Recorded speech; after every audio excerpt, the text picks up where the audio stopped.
living this game on On Assassin's easy Creed, mode. Yes. and the others are playing it on It's Dark an Souls. open world. Wherever I have been, I have never faced any problems with people. Enjoy them and capture all of them as long as you live. My bad for that. I was gonna We go. don't have a place to shoot. Bubble, if you're living in Zimbabwe and you don't have food to eat, then you will kill for food. And that's what you should be doing. We should Shouldn't we talk introduce about... ourselves first? Yeah, but first you should introduce our topic because nobody is watching anyways. So that's why we should introduce ourselves first, because no one is watching. Okay. So, hi, welcome to the Um, a podcast that doesn't have a name. I'm Shivek Khurana. This is, I don't know who this person is. I'm I'm Sarthak Khurana. We might sound related, and we are. We don't sound related. I don't know why he thinks that we sound related. I mean, we live under the same roof. We have the same parents, and I don't know what else is related. By the way, in the same world. we live in the same world. Yes, we share the same human DNA, and we share ape ancestors. I don't know what else you mean. And we are also sharing this team right now, but I don't really know who this person is. And we are here to talk about a topic But that let- we just... I didn't introduce myself. Intro. You just introduced yourself and said, I don't know this person. So are you going to talk like, oh, I'm this stream, and this is some stranger sitting in the camera frame, in a perfectly arranged camera frame with the mic on, and he just came out of nowhere and started talking. Yes. Okay, but That's no. how things should be. Okay, that's how things should be And if you are coming him. to spontaneity, that is the topic of today's video. I did It's not know about that. producing That is content. not the topic of that spontaneity is not the topic of our podcast today. We were going to talk about travel. First of all, my introduction left Don't out. touch the table because there'll be a thumbs up. Alright. My introduction left out. So, hi, my name is Sarthak Khurana. I'm the co-host of this podcast. Yes, and if you're He's nobody. You know, I'm a nobody. That was also a cool thing. If people watch Game of Thrones, before they ruined it before season 8, before that, being a nobody was very cool thing. Right. And if you've watched my other show, then you might know me as Nighton from Get Good with Nighton. Okay. He has another show, he has another podcast as well, but yeah, he's not going to piggyback the other podcast on this podcast because that's what MBA people do. I mean, we're talking about spontaneity. I might as well just advertise it and piggyback it and whatever the fancy term is in this podcast. Okay. Then let's talk about travel is actually boring right now. Because No, nobody travel really is travel. not boring because people don't get to travel. They want to hear about other people's travel stories, or they want to see other people's past vlogs and photos and shit like that. I think the point here is that we are not traveling, we do not have enough perspective to talk about travels. Maybe that's what the point of spontaneity is. But if you don't have any experiences, what are you going to share? You can't just make things up and Aspirations? assume. Yeah, but Maybe I can everybody say has aspirations. aspirations, and people do not care about your aspirations. True. People care about what is done, what's out, what's there, what's on the paper. And that's how it should be, because you could have 1000 plans and you could be very good at planning and poor at execution. And at the end, you will be a failure. And that should be the topic of this podcast, that you have to start before you're ready, you have to ship before you're ready. You have to travel before you're ready. So I guess that's what we are doing, streaming with 0 viewers and shipping before we had a topic. No viewers, we had no topic. We just had a mic. We are lucky, we are privileged that we have a mic and light and a place to shoot at. And we have some know-how about how things work. We know how Twitch works. We have a good laptop that can handle. You this have a work. good laptop. I do not have a good laptop. We are grateful. We should be grateful enough I that am somebody grateful. here has a good laptop and we can stream it right now. And that's the entire point of doing anything. So, if you think of any task that you do as a game, like making a podcast is a game, and going out and visiting Germany alone is a game. Traveling across India, across the width and height of India, is a game. I guess then the entire human life can be summed up As as a a game. RPG. Yes. More specifically. And there are smaller side quests. And each side quest has the same makeup as the entire game. So there what's are the some what's inputs. the main quest line like? What's the storyline? Yeah, the good part is that the AI is developed enough to change the storyline to the player. So Alright. it reacts to what you do in real world, and you have the power to change it. But I guess my spawn point was not in my control, and my spawn point, which is basically where Yes. I was born, Yes, so has a very heavy impact on how the story will turn out. exactly. So if you were born in the UK, or if you were born in the United States right now, or even more, let's consider the extreme cases. If you were born in Denmark, you would live your life in easy mode. Compared to you being born in on an island in Zanzibar in Tanzania. In that sense, you would be living life on hard mode. So Okay, but I did not It get certainly to matters. choose that.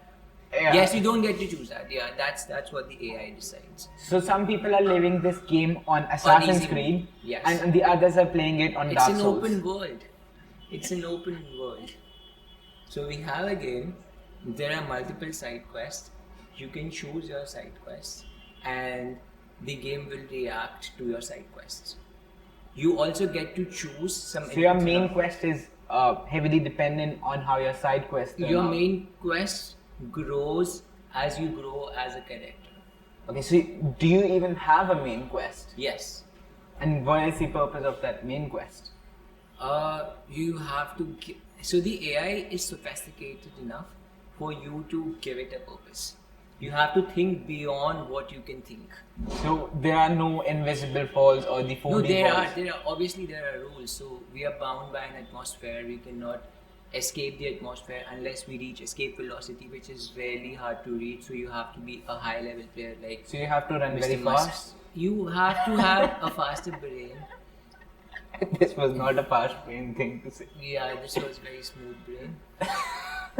But See, smooth things go fast. This is like a wrinkly brain thing. But if a surface is exactly like 100% smooth, if there's an ideal surface, then you cannot walk on it. You need friction to move. So a smooth brain surface is no good. The point is that we have this huge quest. We have these side quests, and there's an AI that is adapting to what we do.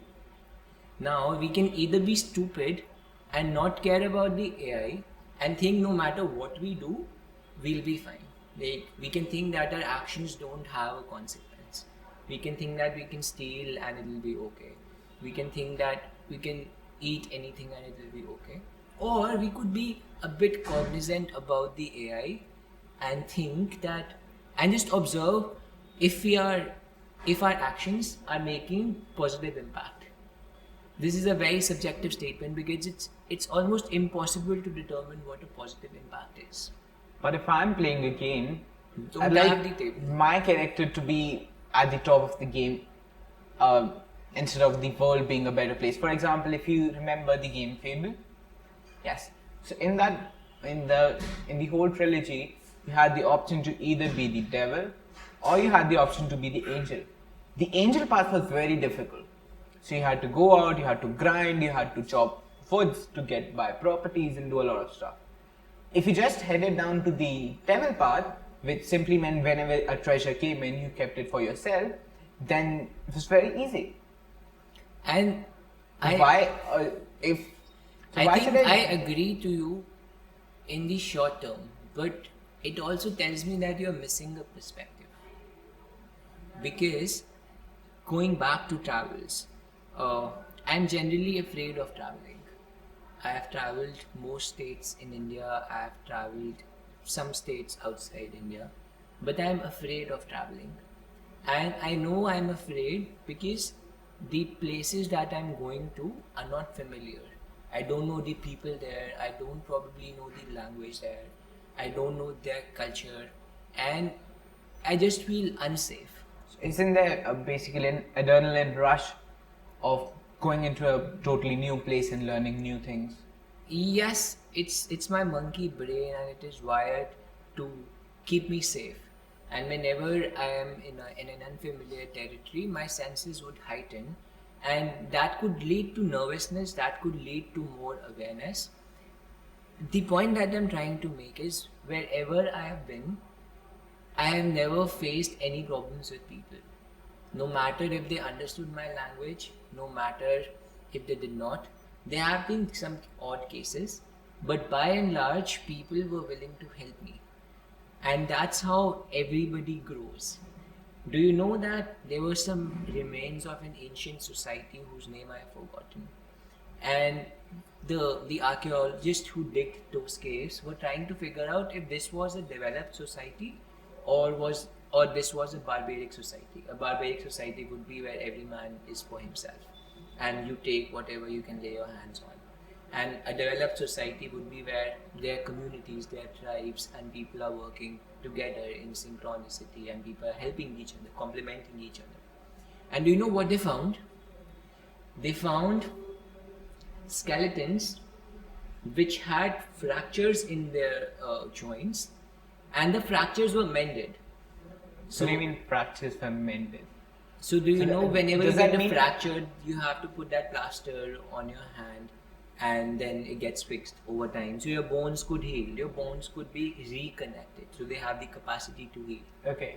And in that, when I don't know the time frame, but in that society, there were traces of people who had a fracture and who were healed.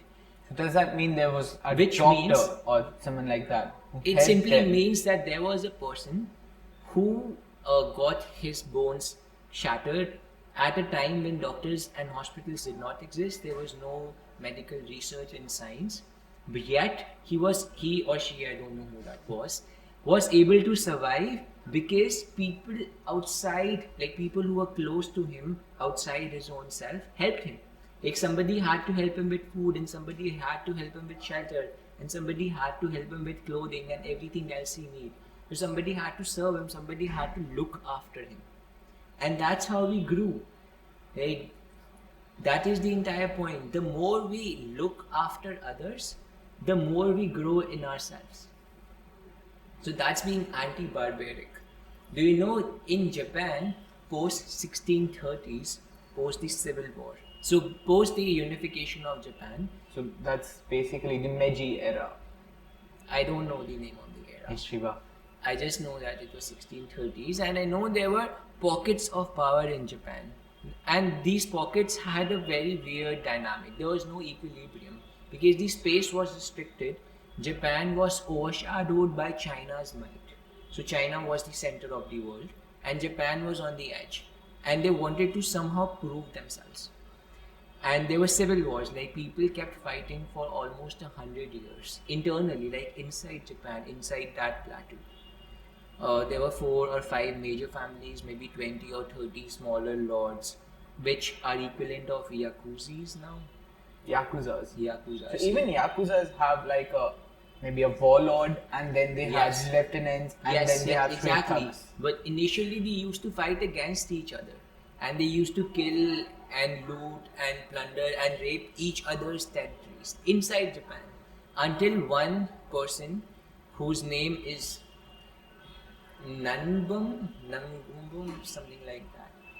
They came up and he had to fight a bloody fight, but over 2 generations they unified Japan, and fighting was technically made illegal.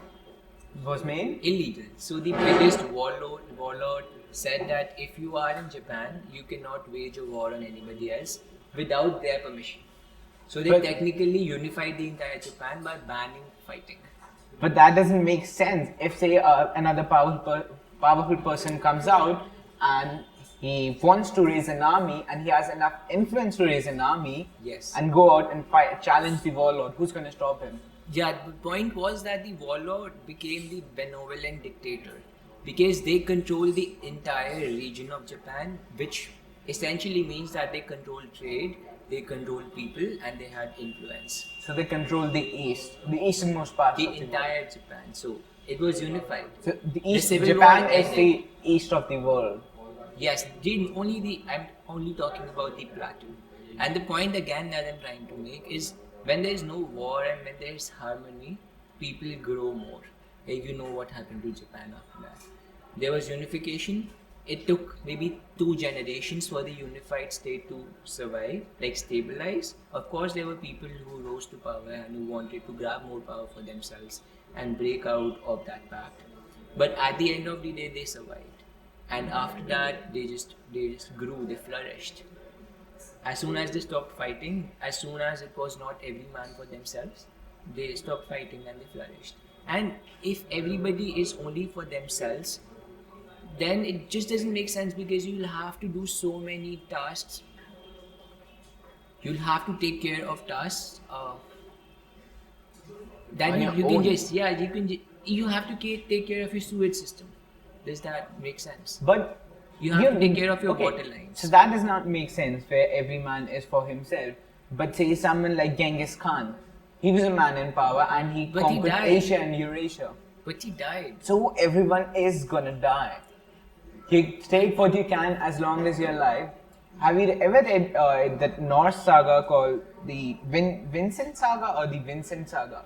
So what happened was, I do not remember the names of the characters, but there was this king character and he was tasked to kill this dragon who was sitting on a hoard of gold. So he goes there and he kills that dragon. You know, that's what happens in sagas. But while he was dying, the dragon asked him, "What are you going to do with this gold? See, this has brought ruin upon me. This has been the cause of my death. This will be the cause of your death as well. So why not just leave it be? This is a cursed gold."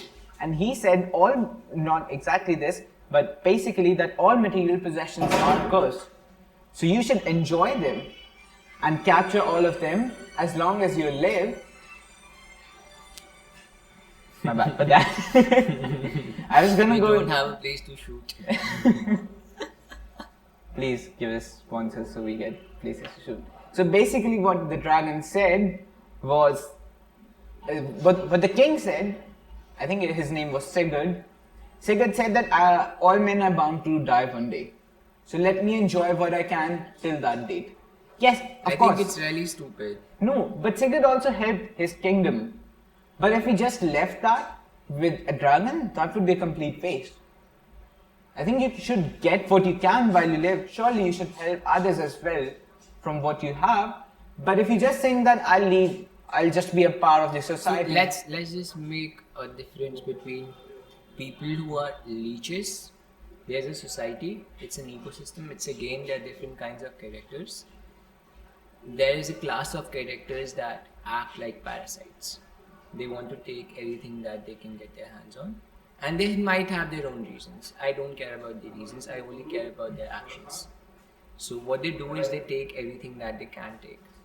And there's another class of people whom you might call caretakers, whose genetic makeup is to help, whose genetic makeup is to provide for whoever they can provide for, and they'll do anything in their power to help everybody around them.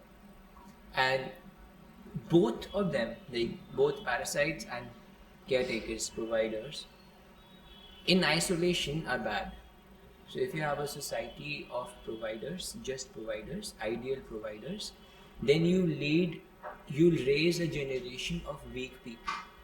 You'll raise a generation of people who cannot fight for what's there.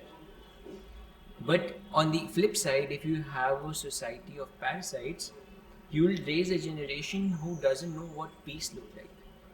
You'll raise a generation who would not have an idea of what trust is like. You'll raise a generation that's full of paranoia about where to get the next meal. So there has to be a balance. You can't just keep taking, and you also cannot just continue to provide all the time. There has to be a balance, and that balance has to tip in the favor of giving. Because at the end of the day, as you said, if you're dying, then you might just enjoy what you have. And I think the best way for doing that, and that's something that travel has taught me. I do not enjoy places. I do not enjoy going to the Eiffel Tower and get a picture clicked. I will forget about it. I'll forget about every monument that I visited. I'll forget about every market that I visited. You know the only thing that I'll not forget Oh. is the people I met, is the people I visited that place with. Imagine going to the best city in this world. Imagine Paris is one of the better cities in this world. You go there and you have the worst experiences. You see scammers everywhere, and you see hotel owners who are trying to rip you off, and you see The taxi drivers. taxi drivers. Yeah, you just in general your interactions are bad, and you see people who are trying to rip you off. What will happen is that will give you an image of the city or the place, and I think that if you just zoom out of that perspective, just let's assume world is Paris, and the people, the connections that you're making is what will leave an impact on you. So at the end of the day, you have to focus on those bridges. Do you know the internet works without a central entity. The internet is a success case in decentralized systems. And it works without a center. Nobody owns the internet. Everybody just connects to it, but nobody owns it. Technically, some corporations own it because they have put some fiber lines under the ocean that connects. But they're just owning the connection. Even if they stop it, say Elon Musk is coming with Starlink. Yeah, Elon Musk owns the internet. Say from 100 years from now, people. But the point, the network survives because people are willing to give to the network. If everybody starts taking from the network, then the network will choke and clog and will become unusable for everybody. So just by giving to the network, you make it easy for you, you make it better for yourself.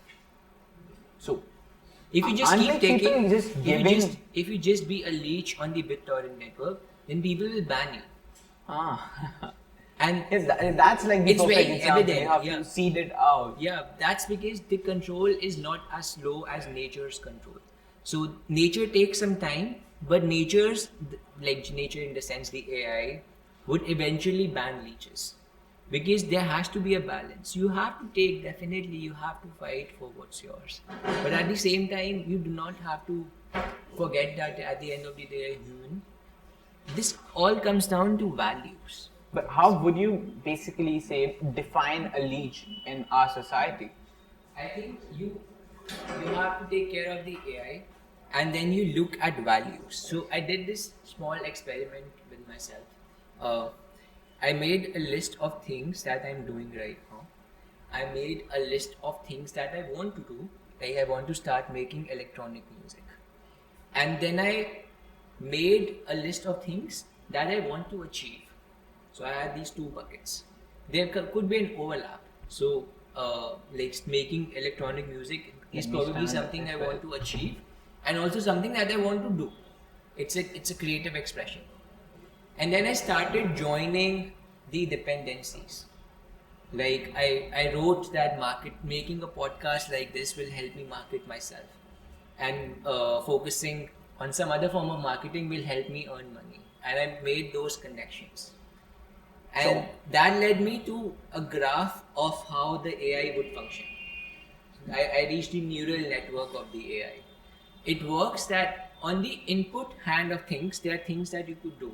Like I could go and visit Germany, I could go and visit Mexico right now. I can choose to help you, I can choose to be kind to you, or I can choose to fight with you and steal your specs. I can spend my time working on maybe an open source project, or I can spend my time working for a corporation. You can do anything, like there's no restriction. You can also be a thief, you can be a murderer. That's allowed. Like AI gives you enough option to pick your path. But then there would be consequences. So you did something, you added two numbers, and you'll get the sum of it. The best thing to do would be to figure out what are the consequences that you're trying to achieve. Those are your values. So you want to figure out the goal first. Yes. And the path later. Yes, because that will define your input. If you don't know your outputs, if you don't know what you value, then no matter what you do, it won't matter because you don't know where you want to be. At the end of the day, if you know what you are valuing, then you can fix your inputs to make sure that you land close to that value point. Now, if your value is only to take, now if your How do you value, measure that value first of all? you don't measure it, you just define it. I think Elon Bhaiya is a great example. So Elon Bhaiya's value, I don't know what his values are, I never met him. But from his actions, his values are that he wants a car, he doesn't want traffic, he wants to go really fast, he likes going really fast, and he wants to colonize Mars. But at the same time, he also likes money because if you've heard about I think that money is so there are pipelines. There's a network of pipelines. People need water to drink and to cook and to wash themselves. But that doesn't mean that they're collecting water. Like, you don't need water for the sake of water. You need water to clean your poop. Am I making sense? Is this making sense? There's a difference between need. I mean, it would have been better if you said that you need water to drink rather than Yeah. clean your Yeah, poop. but we're Asians. We don't use tissue I mean, paper. maybe someone from Europe is watching and he's like, Yeah, but is most that?" Europeans would know that, like, Asians don't I mean, use Americans, toilet paper. Europeans would know, but Americans don't know, but now they know. So the point is that if you're traveling to a place, like if you have to take your car and you have to travel 1000 kilometers, but your car can only go as far as 80 kilometers on one tank refill, then That's you a will very have to, yeah, it's not less an fuel efficient efficient car, car. yeah. It's not a good car, I'm not saying that it's a good car, but then you'll have to visit the gas station often. But the point of a journey is not to make trips to the gas station. The point of the journey is to reach your destination, and making trips to the gas station is a necessary aspect of it because you need energy. Similarly, money is a form of energy. But what if someone likes going to the gas station? What if there's a small Then arcade at that's the, their or the gas value, station? yes. So there's a value of people who just like to visit gas stations. They don't really care about the destination. They don't really care about where they're going.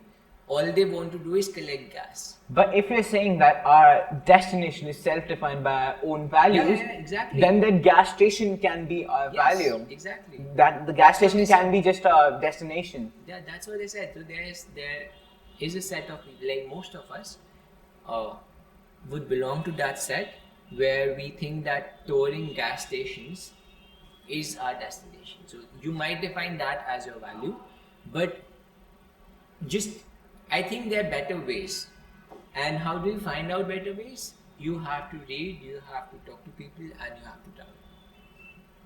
So the general sense is nobody knows what's happening, nobody knows why we are here, and it's the probability of us surviving in an open space that has no bounds, that has huge objects flying around, and that has nuclear reactors, and we are spinning around a nuclear reactor that we conveniently call the sun.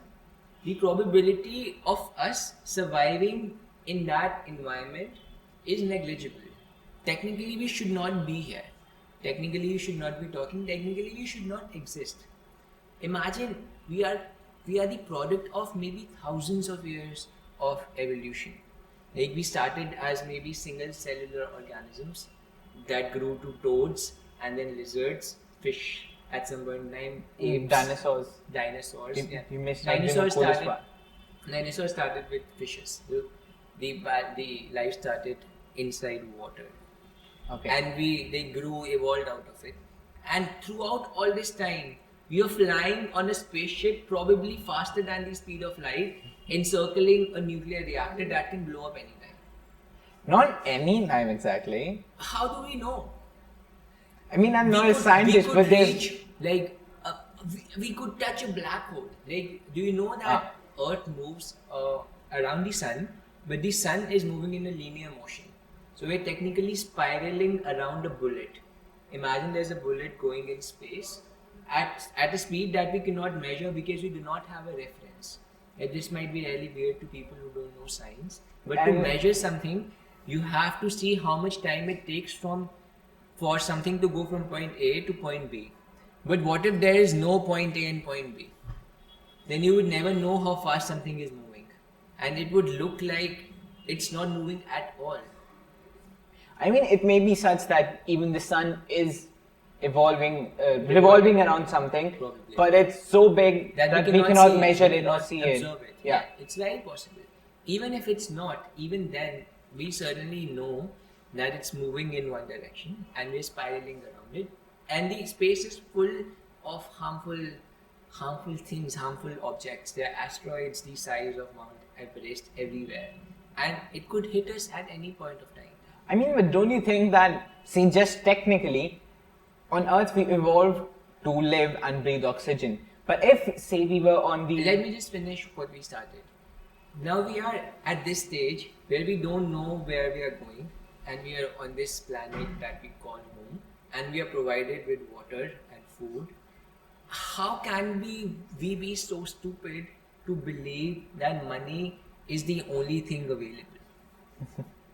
Like, we don't even know what will happen the next second. We invented money. Like, money is abstract. Money is a representation of your value, and value is what you can give. Value is not what you can take. What you can get back in return is a function of what you can give. So that's the root cause. So if you're building a foundation, if you want to build a house, will you care about the second floor first or the foundation? The foundation. Because A strong foundation. the second floor stands on the foundation. If there is no Same thing. foundation, there is no second floor. Similarly, giving has to come first because taking stands on that foundation. And money cannot be the only goal because that would be patronizing of the AI. Like, we cannot patronize the AI and assume that we understand it. So if It's that's probably not the dinosaurs case, assumed. say, if that's not the case, why are so many people after money? And at the same time, if money is not the solution, then why are so many people suffering from the lack of money?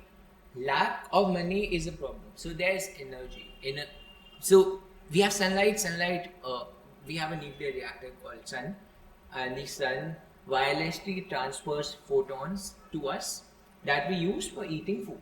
That's Like, we have- absorbed by plants and We have a charger stuff like called, that. that we call foliage, that we call trees. We also have farms of those chargers that we call agricultural farms. And we produce crop, we take that energy and we use it. Lack of that energy would be fatal.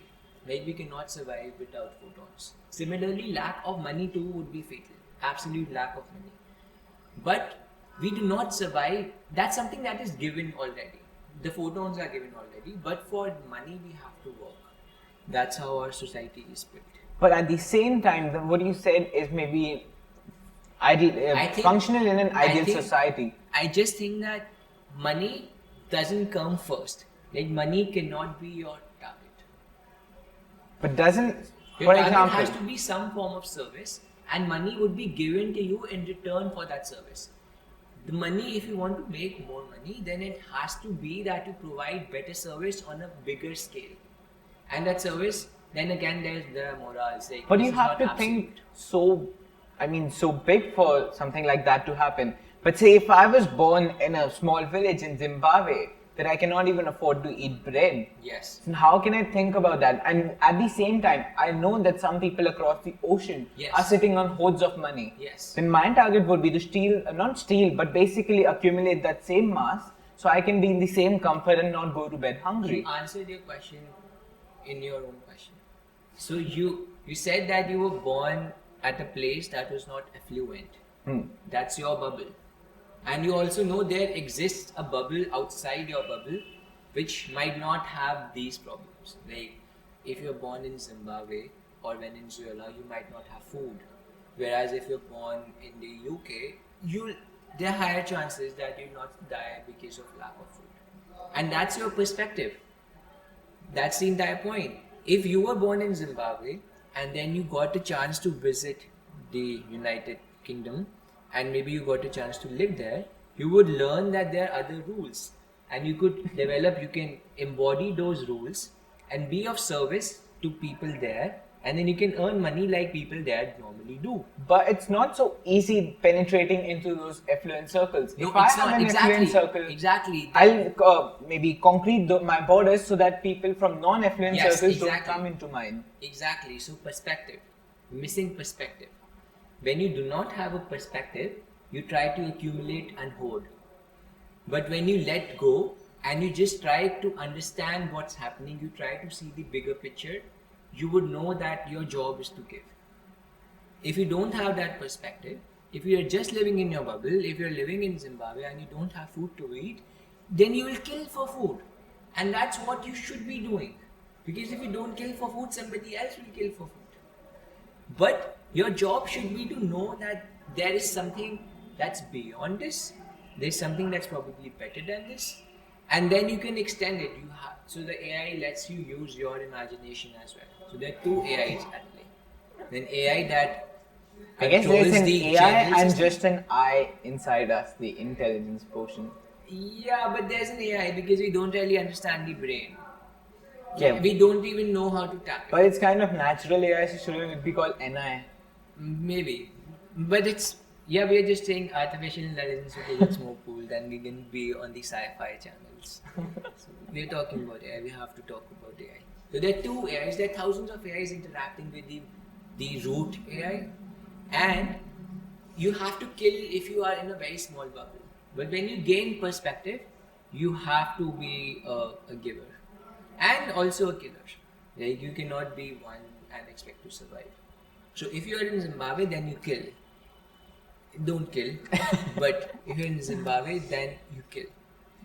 You just counteracted your point. And But then I'm- you might go to some other wealthy parts of Africa. Like you might visit Tanzania. I don't know if Tanzania is wealthy. You might visit Saudi Arabia, and you will see people are rich and they don't care about food because food is given. You have crossed the level where you have to fight for food. Then you reach a higher level, and then what do you fight for? You fight for power. Maybe you fight for money. But these are abstract. Then you go to another level. You are fighting when you were in Zimbabwe. You were fighting for food, maybe shelter. Next step would be to fight for clothing and a good, respectable, decent life where you're loved and you have people you can trust, and where where it's given that you will not be killed. And you I have mean, enough food. that's not given in any society, technically. Majorly speaking. given that you will not be killed and you have food. So that was your evolution. You stepped up, you hacked the AI, and you broke out of your bubble, and you were able to reach a point where you just crossed those hurdles. They don't exist anymore. Your character powered up, which means the character has the ability to power up, and that means that you can power up in more ways. But also that power up takes a long grind. As a Yes. humanity as a whole, All luck. our luck. What can a both. single person do to make that grind happen? I think if you try to characterize it, if you try to generalize it from a mathematician's point of view, you are somewhere, there were some problems in that bubble, but if you can break out of that bubble somehow, I don't know how, if you have enough potential energy to break out of that bubble, there are chances that your problems would be solved. Like if you go from Zimbabwe to the United Kingdom, there are chances you'll have a better life. So the pattern is that you observe that you don't have something, you're missing something, and then you break out of the bubble and then you achieve it. It starts with observation.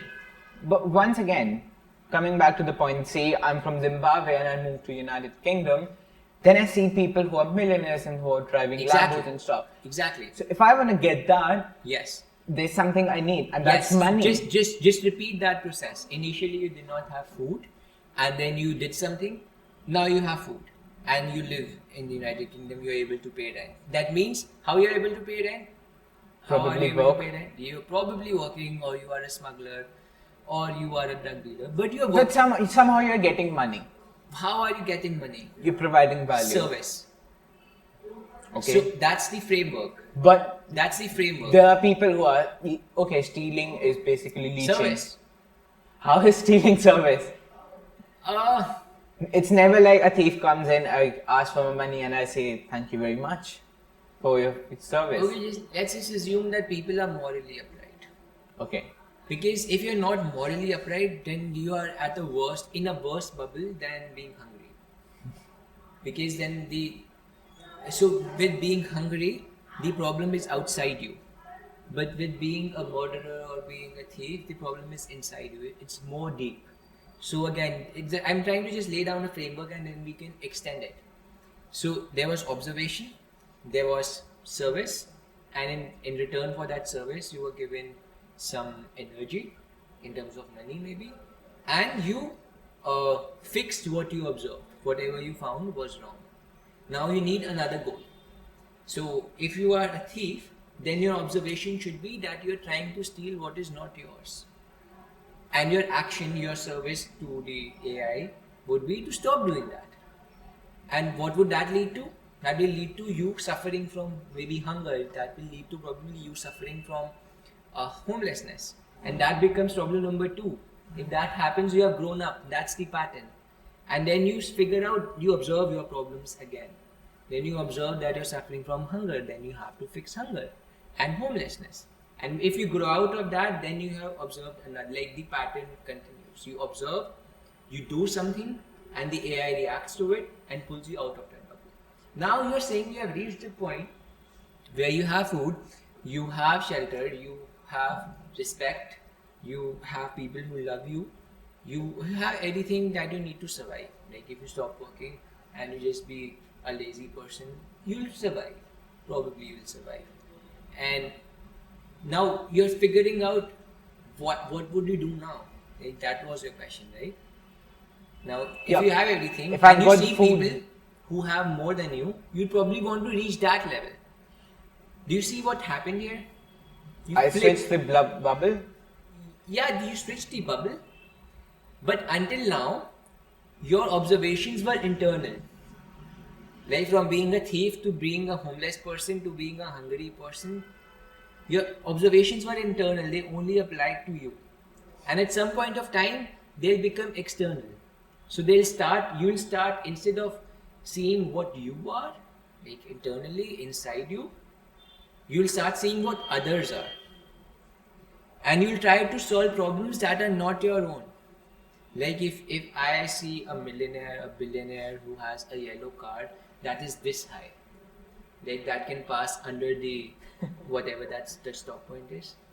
Yeah, the bridge that's in the parking that goes like this. Yes, and Yeah. I can just go below that, Uh-huh. like a car that low. I mean, if you can afford a car that low, you should probably pay the parking. Yeah, that's a different thing, but just to give you an image. Then if I see that car and if I want that car, then I took the problem outside of myself.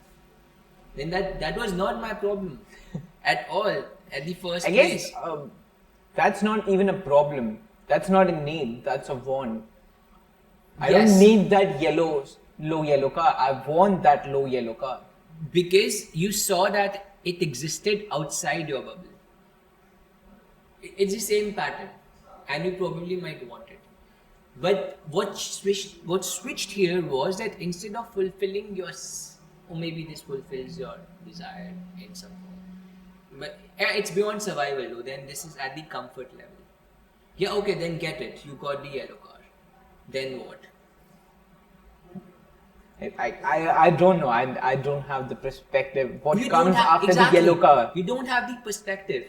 So you might be spending 5 years to not be a thief, 15 years to move from Zimbabwe to the UK.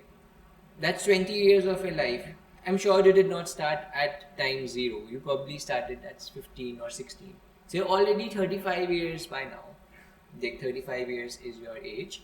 And then you set your eyes on the yellow car and like just extending what happened. The first goal took 5 years, the next one took 15 years. The third goal will probably take more than 15 years if you're not lucky and if you're just you're at your smartness level. And you'll reach there. Imagine it took 20 years, you have a yellow car. Which means that you are now 35 plus 20, 55 years old. You're not a thief. You're not hungry, you have food, and you also have a yellow card. Now what? Do you think that would be the end? Or that will give you a different perspective, a bigger perspective? Or maybe a bigger want. Yes, exactly. How do wants arrive? But I don't Because think. of perspective. But you shifted from giving out value to changing your perspective. Because I'm not helping anyone by having a yellow card. I don't care. The yellow card was your value. And to reach there, you had to serve. Without service, you could not have achieved that value. That's what I'm trying to say. That's what the pattern is. It doesn't matter what your value is. You'll have to do something. You'll have to serve people who can give you that value. That is the makeup of the level. But then say there was someone who's born with a silver spoon in his mouth. Then they just started higher. If you're born in an affluent family, your perspective would be higher on day zero. Because it's a collection of who you are and the people around you. That's the bubble. If you are already born in a bigger bubble, you started higher. You're lucky. You started on an easy server.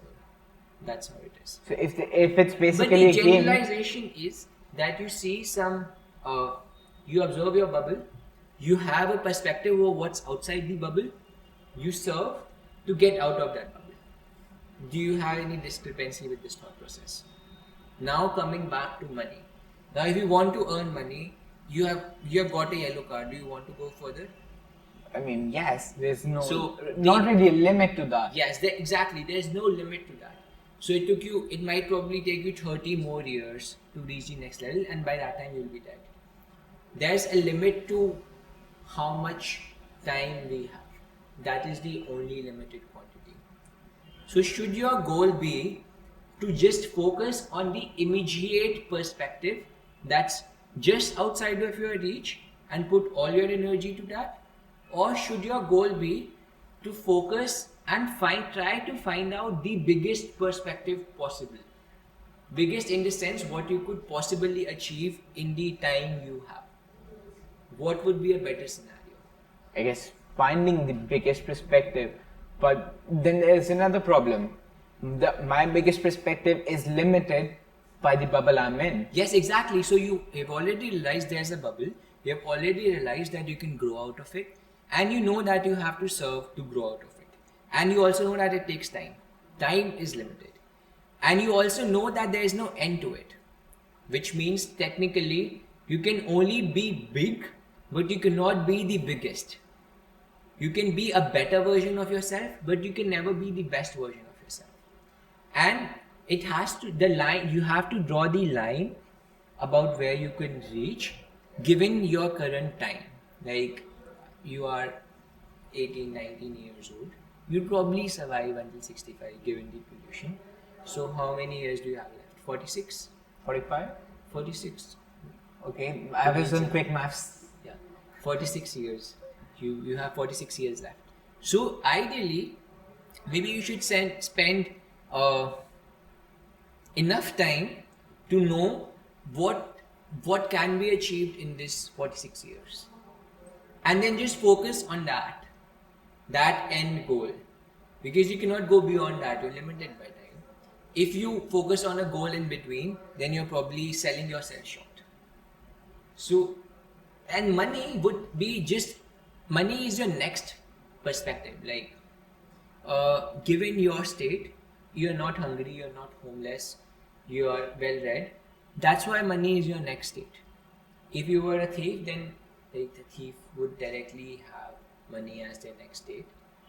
But that's a mental problem. Let's go to hunger. If you are hungry, then money would not be your immediate value. Food would be your immediate value. You have money as your immediate value because all other values have been satisfied. So you have to look for something that's beyond money. And how do you find it? How? It's a very tough question with no answer, no correct answer. But there are ways that you can find it. There are chances that you can stumble on something. There are high Does chances it that you have stumble to on be something that benefits the society as well? Or can it be something that's just about me?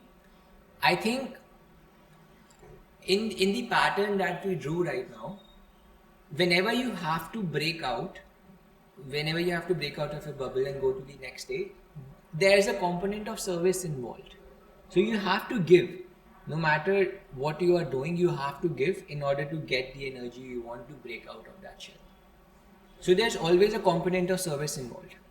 So if you can generalize this, and you don't know where you want to be, but if you can figure out, so the energy that is given to you in return of your service, let's just assume it's constant. That's money, right? And if you can figure out something that you're good at serving, then you can not care about the end goal, and you can be the best server of that service, and you can accumulate enough energy to take that one jump at the end. And that's The what last people, jump. yes, and that's what people who love what they do have realized. And that's what something that you should aim for, because then you can jump at the end instead of taking smaller jumps which are not efficient. You reach the point where you know what you can do, and you become the best server of that service, and you keep accumulating energy, because at the end of the day you cannot accumulate without serving. That's given, no matter what your goal is. Even if your goal is to earn the most money that's available, to get the most property, even then you have to serve. So imagine you reach a place where serving becomes your value. What that would give you is the ability to this fast track gaining new perspectives.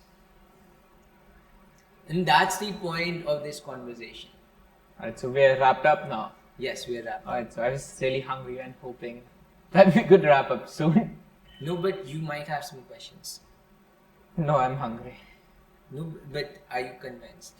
Yeah, I think yes, that even if my goal is money, as you just said, I need to serve to get there. Yes. I just think that we should not think of money as a number, as a bank balance. You should not think of your net worth as what you have in your bank. You should think of net worth, of your personal net worth, as a combination of that number in your bank account, a combination of your assets, and a combination of people around you. A combination of people who care for you and people you care for. A combination of causes that you care for. A combination of art that you care for. Maybe you're an artist. And the service aspect works really well for artists.